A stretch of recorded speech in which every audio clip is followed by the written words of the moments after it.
Good evening, students. আজি আমি বৌদ্ধ শিক্ষা ব্যৱস্থা সম্পৰ্কে আলোচনা কৰিম। The Buddhistic System of Education, বৌদ্ধ শিক্ষা ব্যৱস্থা।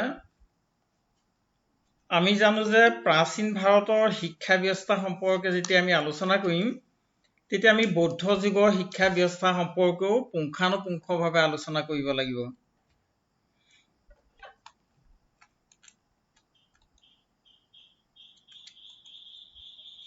উল্লেখযোগ্য যে বৈদিক যুগত যি ধৰ্মৰ ওপৰত ভিত্তি কৰি শিক্ষা ব্যৱস্থা আছিল সেই শিক্ষা ব্যৱস্থাই পৰৱৰ্তী কালত কিছুমান সমালোচনাৰ সন্মুখীন হ'বলগীয়া হৈছিল আৰু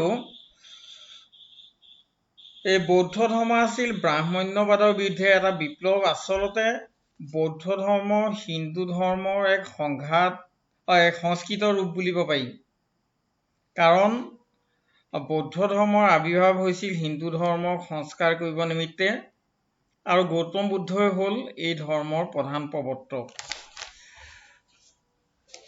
তেওঁৰ বৌদ্ধ ধৰ্মৰ মূল গ্ৰন্থ হ'ল ত্ৰিপিটক, অৰ্থাৎ তিনিখন পিটক।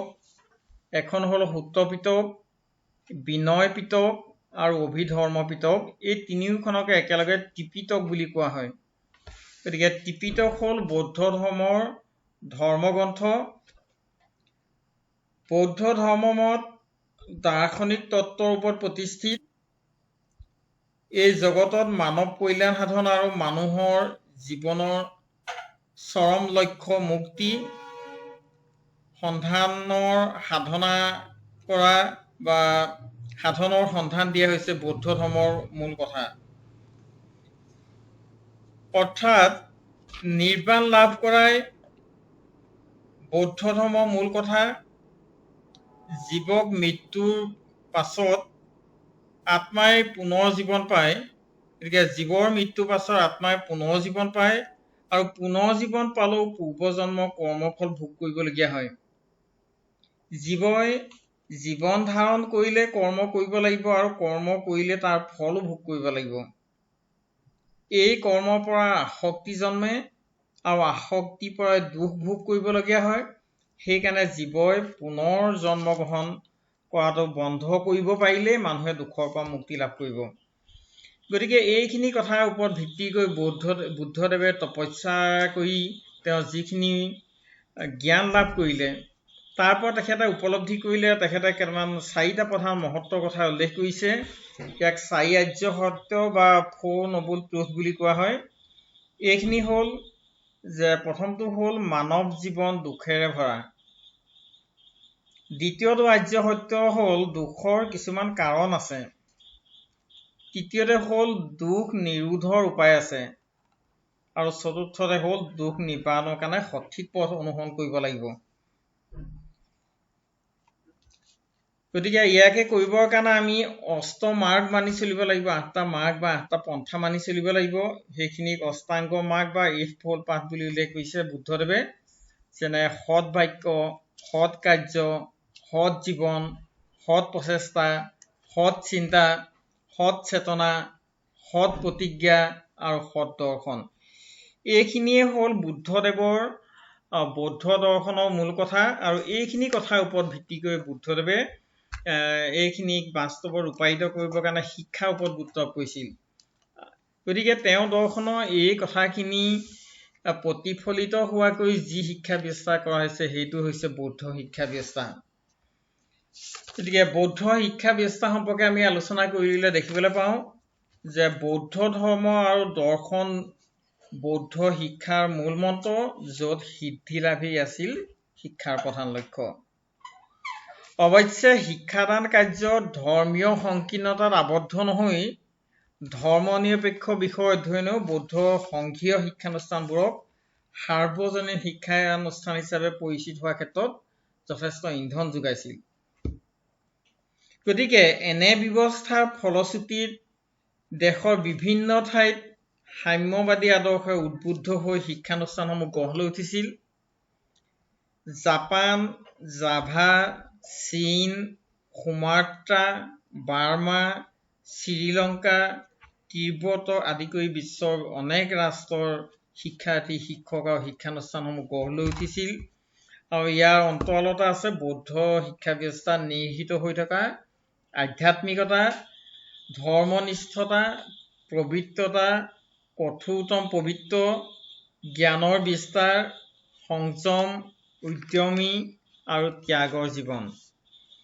গতিকে হিউৱেন চাঙকে আদি কৰি বিভিন্ন বিদেশী শিক্ষাৰ্থীয়ে নালন্দা, বিক্ৰমশিলা আদি উচ্চ পৰ্যায়ৰ শিক্ষানুষ্ঠানসমূহত অধ্যয়ন কৰি ভাৰতীয় ধৰ্ম, সাহিত্য, সংস্কৃতি, দৰ্শনৰ আদি জ্ঞান তেওঁলোকে নিজৰ দেশলৈ সম্প্ৰসাৰিত কৰিছিল।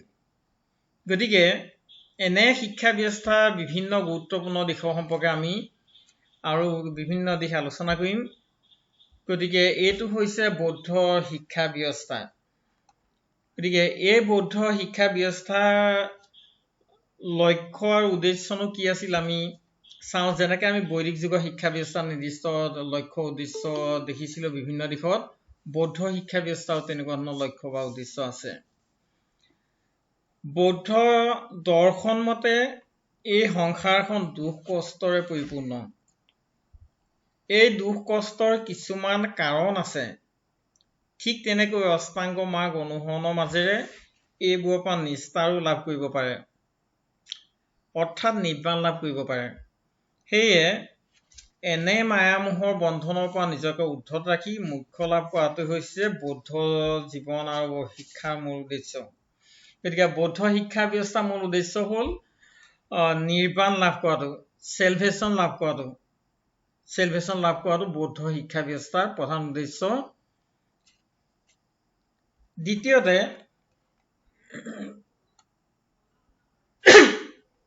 প্ৰৱেশৰ নীতি।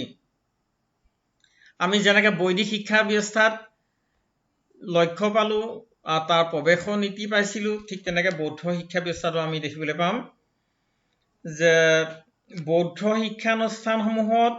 শিক্ষানুষ্ঠানত প্ৰৱেশ কৰিবৰ কাৰণে বৈদিক যুগত যেনেকৈ উপনয়ন পতা হৈছিল, ঠিক তেনেকৈ বৌদ্ধ শিক্ষা ব্যৱস্থাত দুই ধৰণৰ প্ৰথাৰ যোগেদি দুটা পৰ্যায়ত শিক্ষানুষ্ঠানত প্ৰৱেশ কৰা হয়। শিক্ষানুষ্ঠানত প্ৰথম প্ৰৱেশ কৰা অনুষ্ঠানটো পাবাজা বা প্ৰৱজ্ঞা বুলি কোৱা হয়। প্ৰৱজ্ঞা বা পাবাজা। আৰু দ্বিতীয়টো হ'ল উপসম্পদ। উপসম্পদটো পিছৰ স্তৰত। প্ৰথম অনুষ্ঠান হ'ল শিক্ষানুষ্ঠানত প্ৰৱেশ কৰাৰ পাবাজা বা প্ৰৱজ্ঞা। এই দুটা সম্পৰ্কে আমি আকৌ বহলাই আলোচনা কৰিম। এতিয়া হৈছে প্ৰৱজ্ঞা। প্ৰৱজ্ঞা হ'ল বৌদ্ধ শিক্ষা ব্যৱস্থা আৰম্ভ কৰা প্ৰথম পবিত্ৰ ধৰ্মীয় অনুষ্ঠান। এই ধৰ্মীয় অনুষ্ঠানত অনুষ্ঠিত কৰিলেহে এটা শিশু শিক্ষা লাভৰ কাৰণে উপযোগী বুলি গণ্য কৰা হয়। এটা শিশু যেতিয়া 8 বছৰ বয়স প্ৰাপ্তি হয়, তেতিয়া তেওঁ মূৰ ঘূৰাই হালধীয়া বস্ত্ৰ পৰিধান কৰাই ইচ্ছা অনুসৰি যিকোনো এটা সংঘলৈ লৈ গৈ তাৰ ভিক্ষুজনৰ ওচৰত তেওঁ সংঘত প্ৰৱেশ কৰিবলৈ প্ৰাৰ্থনা কৰিছিল। তেতিয়া ভিক্ষুৱে তেওঁক হালধীয়া বস্ত্ৰ পৰিধান কৰোৱাই ত্ৰিশৰণ ল'বলৈ দিছিল বা 3টা বিষয়ত শৰণ ল'বলৈ দিছিল।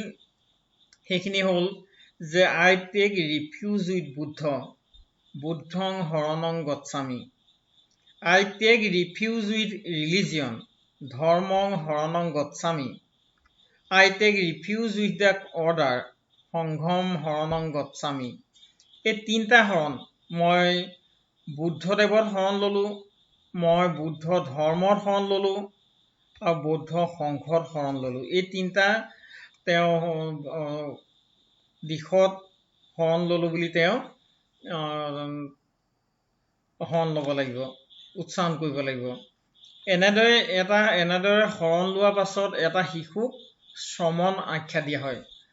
বৈদিক শিক্ষা ব্যৱস্থাত শিক্ষাৰ্থীসকলক শিষ্য বুলি কোৱা হৈছিল, কিন্তু বৌদ্ধ শিক্ষা ব্যৱস্থাত শিক্ষাৰ্থীসকলক শ্ৰমণ বুলি কোৱা হয়। গতিকে শ্ৰমণে 8 বছৰ বয়সৰ পৰা 20 বছৰ বয়সলৈকে, বৈদিক যুগত যেনেকৈ 8ৰ পৰা 20 বছৰ বয়সলৈকে শিক্ষা লাভ কৰিছিল, ঠিক তেনেকৈ বৌদ্ধ শিক্ষা ব্যৱস্থাটো 8ৰ পৰা 20 বছৰ বয়সলৈকে মুঠতে 12 বছৰীয়া প্ৰথম স্তৰৰ শিক্ষা ল'ব লাগে। এই সময়ছোৱাত তেওঁ নিজকে সংঘ জীৱনৰ কাৰণে কঠোৰ নৈতিক সংযমৰ মাজেৰে প্ৰস্তুতি চলাব লাগে।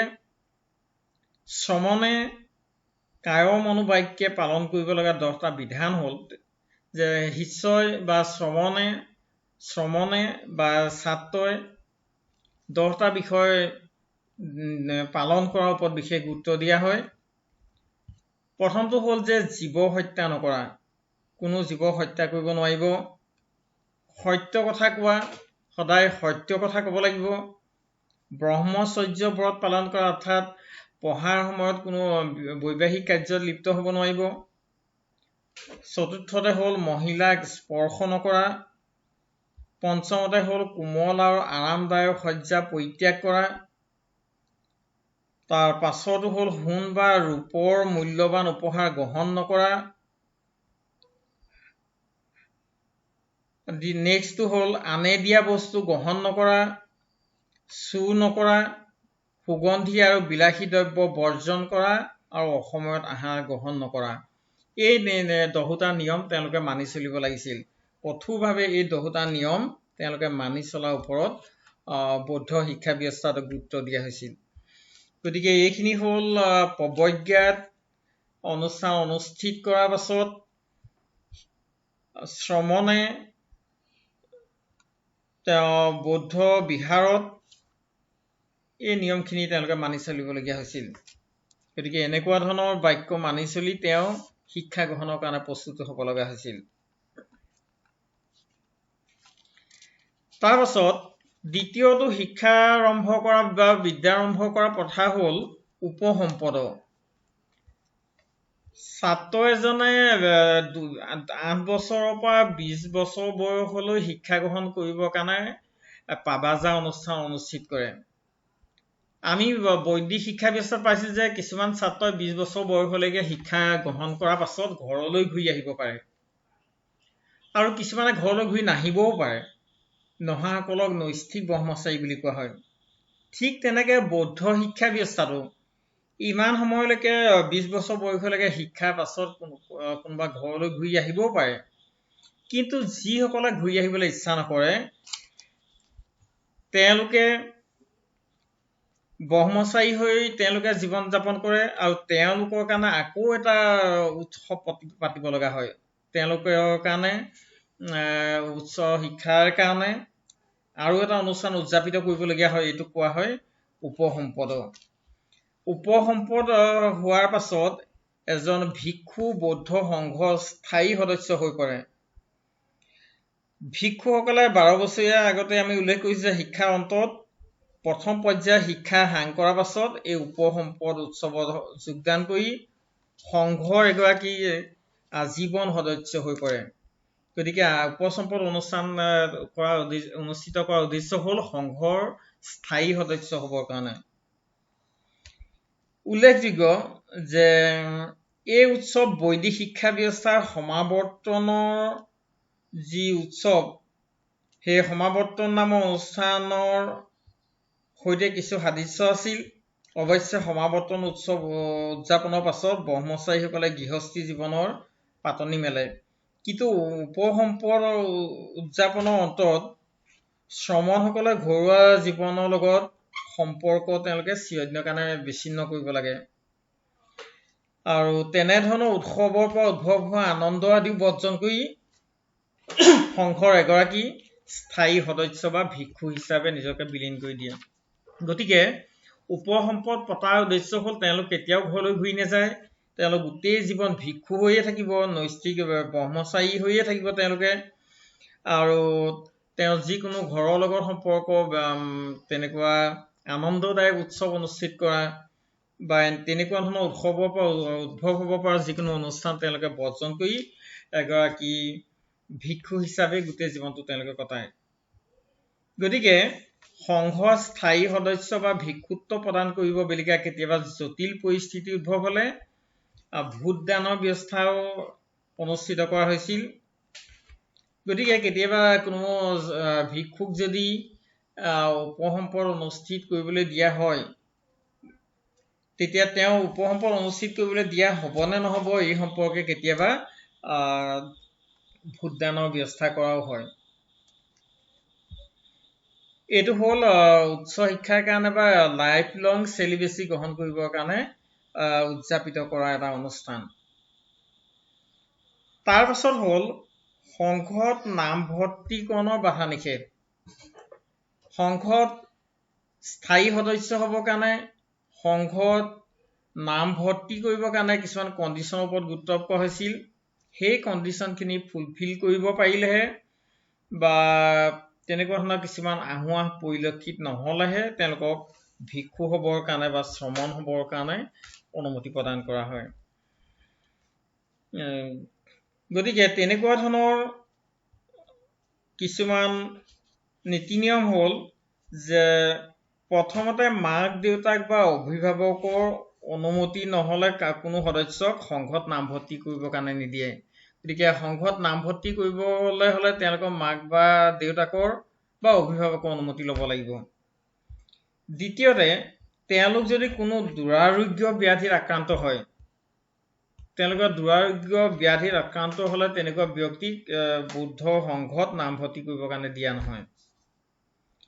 তৃতীয়তে, গুৰুত্বভাৱে নৈতিক চৰিত্ৰ যিসকলৰ স্খলন হয় তেওঁলোককো সংঘৰ সদস্য হ'বলৈ দিয়া নহয়।